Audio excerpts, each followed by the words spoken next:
Georgia's runoff election for a U.S. Senate seat has broken records for the most people voting early on a single day. In total, more than 1 million people have already cast their ballots in the race that was triggered after neither the incumbent Democratic Senator Raphael Warnock nor Republican challenger Herschel Walker received the required 50% of the vote to win outright last month. Joining me now from Atlanta is our Laura Barone-Lopez, who has been on the campaign trail with both candidates today. So hello, Laura. The election is next Tuesday. Former President Obama is there, his second visit. He was there last month for Senator Warnock. Tell us what you're seeing and hearing. That's right, Judy. I'm here at the historic Pullman Yards in the Kirkwood neighborhood of Atlanta, and the former President Obama is going to be joining Senator Warnock here, and he's really trying to make this final push ahead of the final day of early voting, which is Friday, and then also ahead of, as you said, that December 6th runoff. And I was speaking to voters on their way in here. The line was snaking around this old rail yard, and voters were saying that they were really motivated to encourage others around them, Democratic voters, to vote for Warnock, and saying that they really wanted to see him continue in the Senate, and that they felt as though it was just as important as the general election. So right now, it's not really looking as though enthusiasm is dropping off at all among Democrats. Really interesting. And as we just reported, historic turnout so far in the early voting, even though the balance of power in the Senate is not on the line. How is that thought to be affecting the race overall? So a number of Democrats here in Georgia think that the fact that Democrats have maintained control of the Senate actually gives them an edge heading into this runoff.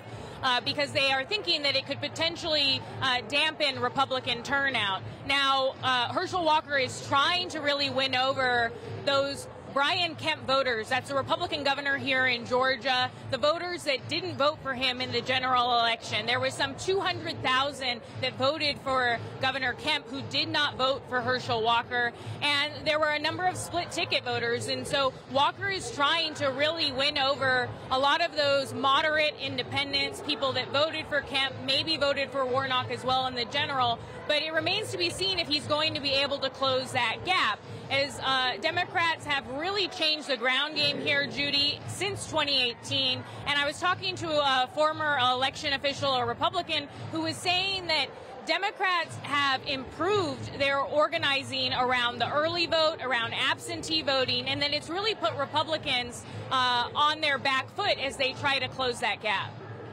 And Laura, you mentioned Herschel Walker a moment ago, the Republican candidate. You were with him on the campaign trail earlier today. Tell us how he's spending these final days of the campaign.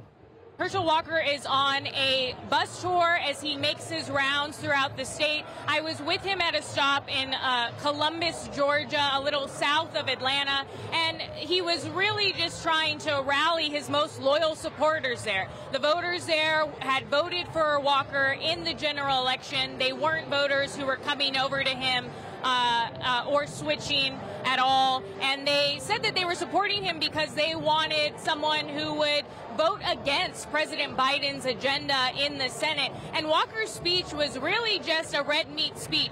In it, Walker said that he would be a check against Biden. He also equated voting for Democrats to actually voting, heading towards hell versus heaven. There were a lot of biblical verses that Walker doled out. He also made his speech very much about gender identity and culture wars. So there wasn't really much in his speech that could potentially win over some of those independents that he says he's trying to in the final stretch. Really, really interesting. It's all heating up there in Georgia as they head toward this Tuesday, big Tuesday runoff. Laura Barone-Lopez reporting for us from Atlanta. Thank you, Laura. Thanks, Judy.